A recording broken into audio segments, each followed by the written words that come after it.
আজকালকের মধ্যেই ঘোষণা হতে যাচ্ছে তাফসিল। কি এই তাফসিল? তাফসিলে মূলত কি থাকে? নির্বাচনের পূর্বে কেন ঘোষণা করা হয় তাফসিল? পৃথিবীর সব দেশেই কি এমন প্রচলন রয়েছে? এই সব কিছু জানব বাংলা নিউজ 24-এর এক্সপ্লেইনারে। আপনাদের সঙ্গে আছি আমি মাহমুদুল হাসান। সহজ ভাষায় তাফসিল বলতে একটি নির্বাচন আয়োজনে যেসব কার্যক্রম গ্রহণ করা হয় তার সবকিছুই আইনি ঘোষণাপত্র এবং প্রক্রিয়া। তাফসিল ঘোষণার সাথে সাথে নির্বাচনের বৈধতা শুরু হয়ে যায়। তাফসিল ঘোষণার মধ্য দিয়ে রাজনৈতিক দলগুলো জানতে পারে তাদের প্রতিটি কর্মকাণ্ডের দিনক্ষণ। নির্বাচনের সাথে সম্পর্কিত প্রতিটি প্রতিষ্ঠান, বিশেষ করে আইনশৃঙ্খলা বাহিনী, নির্বাচন পর্যবেক্ষক দলগুলো নিজেদের পরিকল্পনা সাজাতে পারেন। ফলে দেশের সবচেয়ে বড় এই ইভেন্টের বিশৃঙ্খলা এড়ানো যায়। তাফসিলে থাকে মূলত নির্বাচনের পুরো টাইমলাইন, কখন প্রার্থী মনোনয়ন জমা দিতে পারবে আর কখন সময় শেষ হবে। মনোনয়ন প্রত্যাহারের সময়টাও তফসিলে লেখা থাকে। এরপর নির্বাচন কমিশন কতদিনের মধ্যে যাচাই বাছাই করবে তাও উল্লেখ থাকে। যদি যাচাই বাছাইয়ে কারো মনোনয়ন বাতিল হয় তাহলে কোন সময়ের মধ্যে আপিল করা যাবে সেটিও তফসিলে থাকে।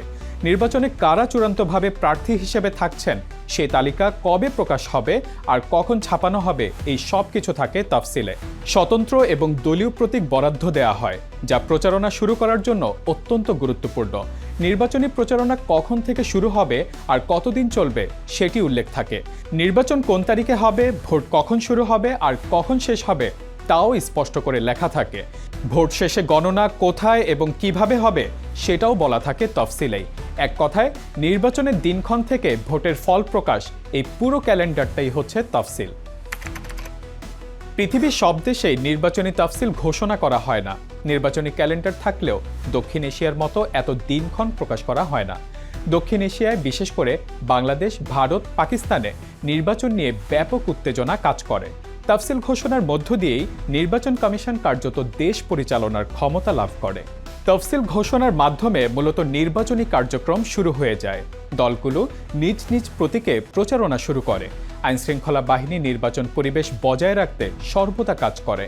আর এভাবেই ধীরে ধীরে দেশ নির্বাচনের দিনের দিকে এগিয়ে যায়। আর তাই তফসিলকে বলা হয় নির্বাচনের অঘোষিত সংবিধান।